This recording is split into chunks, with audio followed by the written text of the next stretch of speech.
Kwingineko, watu wanaoishi Tana River wametakiwa kuhamia maeneo yaliyo juu, kwani mto huo unatarajiwa kufurika kufuatia mvua kubwa inayotarajiwa kunyesha katika muda wiki moja ijayo. Idara ya utabiri wa hali ya hewa ikisema kuwa uwezekano wa mafuriko kushuhudiwa katika maeneo ya Garissa, Hola na Garsen, huku maeneo mengine nchini yakitarajia kushuhudia mvua kubwa na ya wastani.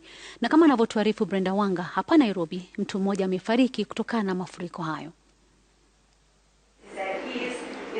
Ripoti ya idara ya utabiri wa hali ya hewa ya hivi punde zaidi inaonyesha kwamba mvua itakayonyesha katika muda wa wiki moja ijayo inatarajiwa kuwa kubwa huko Tana River, ambako kingo za mto huo zinazidi kutishia kufurika kufikia Jumamosi hii. Wakazi wa maeneo hayo sasa wakiombwa kuchukua hatua za kujikinga.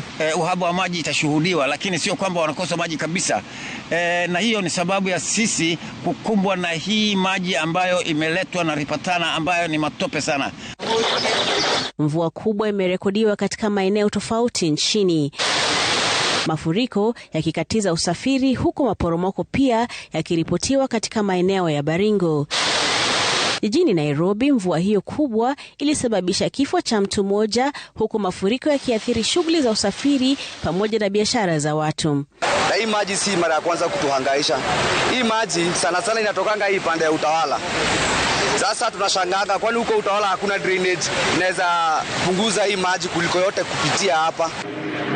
Kwa wakazi wa Gitwamba, eneo la Kasarani, mvua hiyo imeingia ndani ya nyumba zao na kusababisha hasara.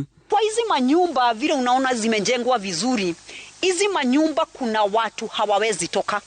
Kama leo watoto hawakuenda shule, hizi investment zote, yule mtu anaishi huku, afadhali yule mtu anaishi Mathare kwa kanyumba karumu moja. Watu wakahama mpaka kwa manyumba juu ya flood.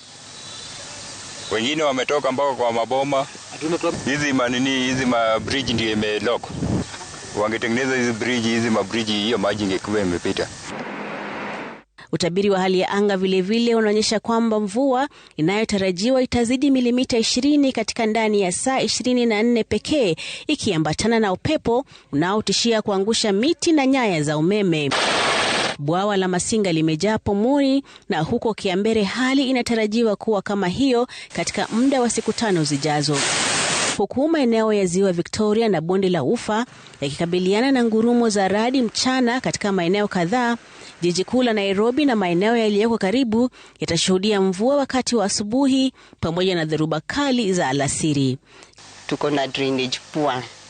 Tunataka tutengenezewe. Sakaja achilia pesa ifike kwa MP. MP achilia pesa ifike kwa MCA.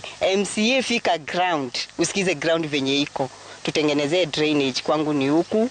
Maji, vitabu zote zimeroa, mattress ziko kwa maji. Naomba msaada mpaka ya mattress mwenye ako nayo amejiwekea ya wageni.